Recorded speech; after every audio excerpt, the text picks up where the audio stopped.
Magandang araw po mga bossing. Try natin unit ni Sir Romero, MSG new model PCP mga bossing. Naka thick wood stock, CNC receiver, hammer tight, ori, adjustable power,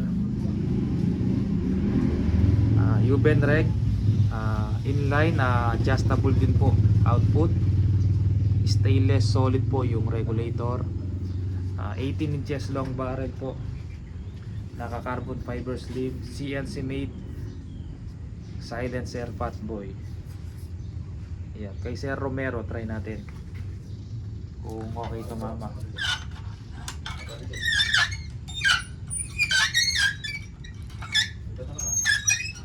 Sige, sige. Lagay tayong bagong target mga bossing. Bago natin padala, check natin.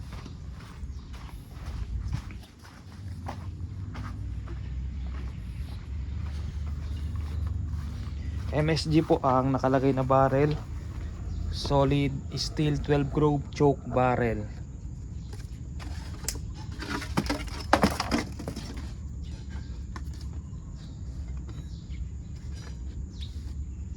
Ayan po, walang tama mga boxing.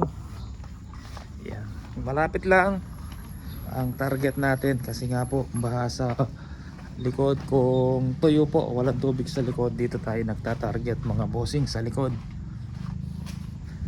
Ayan. Pero yung barrel na yan, subok na po talaga mga bossing. Dati tinatry ko yan malayo, kaya lang lubog dito. Laki ng dalag, dami tilapia oh. Lalaki ng mga tilapia dito mga bossing. Yun lang, ninakaw pa yata yung ano ko, yung bakal. Nandun yun eh, yung may target tayo na umiikot. Kahapon nandito yun eh. Ba't ngayon wala? Oma, alay tang pipag target cooking waden eh. Kahapon at chuya pa napon eh.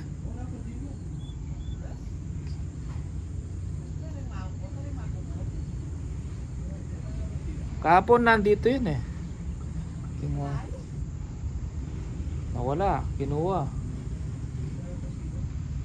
Yung ginawa kong ano, bakal, kinuha ata ng mga nakapasok pa dito, may lubid na dito, may harang na po dun eh. Yan. Ibang tao talaga, kahit di sa kanila kinukuha. Dito maraming tilapia dyan na malalaki, lalaki na. Okay, kinuha, gawa na lang tayo ulit. Ami Joy, ay nako, inintay kong matuyo yan para pag ano mga bossing, pag natuyo yan, magta-target tayo doon sa likod mas malayo. Pero yung barrel na to subok na, wala pa naman sumablay dyan. Kahit long range, malapit, maganda tumama yan. MSG steel barrel, lahat ng nakakuha sa akin walang reklamo, maganda tumama. Lahat ng unit na nilagyan ko ng ganitong barrel, GC Mag, MSG, yung mga unang model, lahat po okay, walang ano, reklamo mga bossing. Kung may reklamo, pangit tumama, pwede nyong ibalik, palitan natin yung barrel. Pero sinusubukan natin yan bago padala mga bossing. Pero pag barrel lang yung kinuha nyo, hindi natin matatry.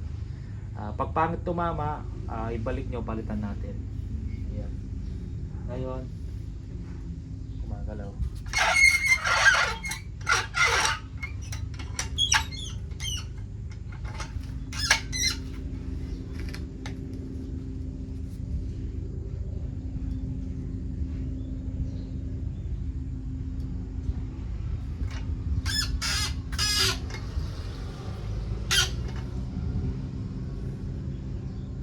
Saktong higpit lang.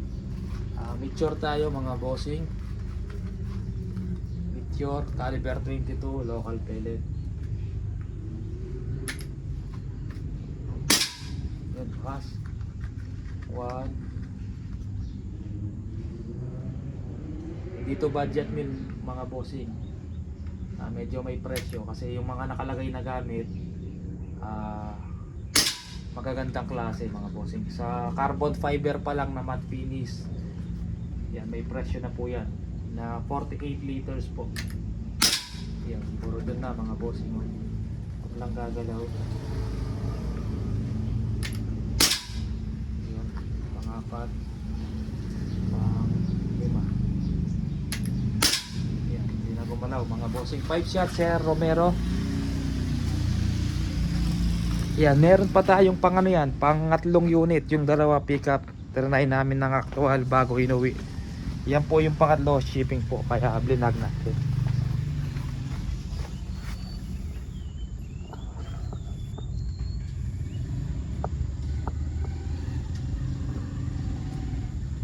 Ayan po mga bossing, ganda tumama. Kahit try nyo po yan 30 meters. Yan, maganda pa rin tumama yan mga bossing. Maganda pa rin yung groupings dahil subok na yan mga bossing. Yan, salamat pala doon sa mga nag-pick up ng dalawang ganitong unit mga bossing. Yan, may nag-pick up po dalawang ganito. 1.6 po ang output na nilagay ko. Naka-share na lang kung gusto niyang baguhin, kung gusto niyang gawin 1.8. Tanggalin lang yung tangke. Luwagan yung thread dito ng regulator, tataas po yung output niya.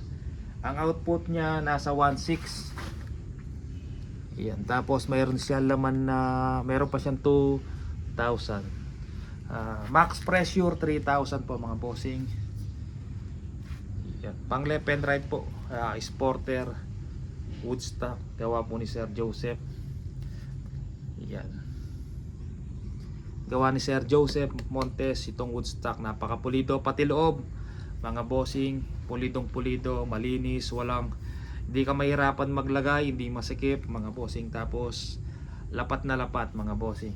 Yan, lapat na lapat siya, napakapulido ng pagkayari ng Woodstock mga bossing. Adjustable power ito. Kuha ka ng bakal, medyo payat, pagpataas lumalakas, pagpababa humihina yung spring ng hammer mga bossing.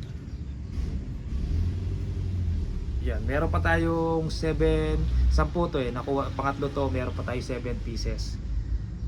Yan mga bossing, na ganitong model. Yung gusto magpa-reserve, PM lang po sa number ko, lalagay ko po to sa title.